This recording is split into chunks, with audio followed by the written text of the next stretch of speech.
хурлын гишүүд нь гадаа гарч ирж манай залуучуудыг барьж авч зодлоо. Би зүгээр нэг зүйлд маш их харамсаж байна. Нэг зүйл та хэд энийг бодорой. Монгол улсын их хурлын гишүүн гэдэг бол одоо төрийн эрх барих дээд байгууллагад ард түмний төлөөлж суулж байгаа ийм төлөөлөл. Тэрнээс биш манай албан тушаалтнуудыг өдөр болгон дуудад, загнадаг, зандардаг, доромжилдаг. За сүүлдээ одоо зодож байна. Сая хэн инх төвшин гишүүн нийслэлийн засаг даргын нэгдүгээр урлагч даваадлага гаргаж ирээд мөргөөд унгаачих чинь.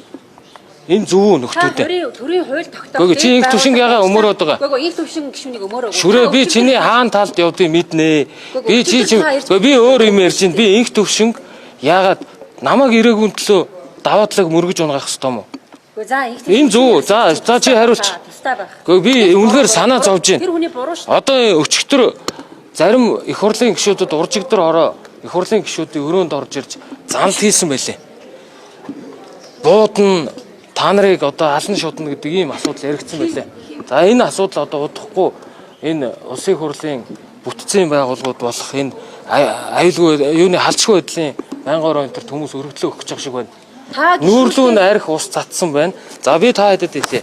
Байгаль орчны наригдсан үнэлгээ гэдэг бол энэ үнэлгээг хийхин тулд иргэдээс мэдээлэл энэ юу вэ? хилцүүлэг хийсэн байх хэрэгтэй. За хийлгүй байх үү? Энийг бүтэн Канадад аав. Айгүй олон. Энэ хар бүх иргэдээс авдаг санал судалгаа тооцоолуудаа аваад энэ өөрөө байна шүү дээ. Монгол улсын сүүлийн 100 жилийн хугацаанд туул голын үерийн урсц газрын гүнд торимтлогч байгаа усны нөөц энэ ойр орчимд яасан зүйлүүд нийгмийн үнэлгээ нь хоёрхан нүүр байна гэж. Соёлын үнэлгээ хоёрхан мөр байна. Чи эмсээсээс одоо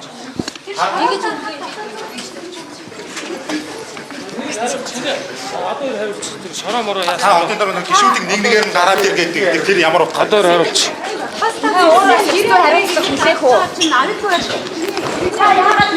Бас иргэдийнхаа эсрэг жагссан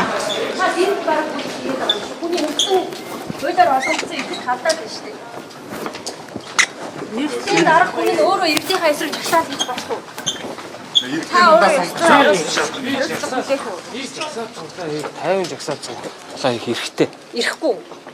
гол нөгөө иргэдийн албан тушаалтай шүү дээ. Танаа иргэдийн хурлын чи төр байж. засаг даргамжийг цуглуулдаг. Би хаан улдүргийн засаг дарга цэрэнд аль биесээр хандаад хаан улдүргийн нутагт эсгэр дээр 50 жагсаал цуглаа хийгээд зөвшөөрөл авсан. Тэгээ иргэдийнхээ өмнө Энэ хүн намайг одоо эдний бүлэглэл намайг одоо жагсаал цуглаа хийх ирэхгүй сайн хэллээ шүү. Та хэд сонсон. Би үндсэн хуулийн та төрийн өндөр 2 дугаар бүлэгт заасан жагсаал цуглаа хийх, үг хэлэх, үзэл бодлоо илэрхийлэх, хэвлэн нийтлэх эрх одоогоор байгаа. Танаа бүлэглэл намайг шоронд аваачиж хордгоомбол одоохондоо байгаа. Та манай байгууллагын нэр хүндэд халдсан. Бас хэвлэн нийтлэгчүүд халдсан. Türkiye sayının tuğla okuyup Та буруу номт ингээд энийг би төрөх бас иргэдэг ярьсан шүү дээ. Тэр ямар Та яагаад ингэж иргэдийг бослох тэмцэлд уриалаад байгаа? Босцгоё, жагсцгаая гэдээ уриалаад байдаг шүү дээ. Тэр бүлгийн хаалгын эд чинь өнгөрсөн хугацаанд танаахан ер нь хорооны хэсгийг авахч нар тэр нэр бүхий байгууллага руу буруу номт ингээд иргэдэг хэлсэн шүү дээ. Төрийн албан хаагчдыг цуглуулад байх юм. Төрийн албан хаагчдаа цуглуулад иргэдээ олгочихсан юм байна. Тийм дараа асуудал байгаа шүү. Тэгээ дандаа асуух багшийн хаалганд доромжлоо гэхээ. Нэг яг ийм зах зээл юм. Аюулгүй тэмдрээ нэг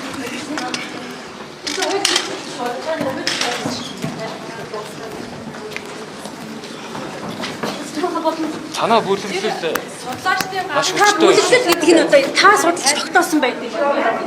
За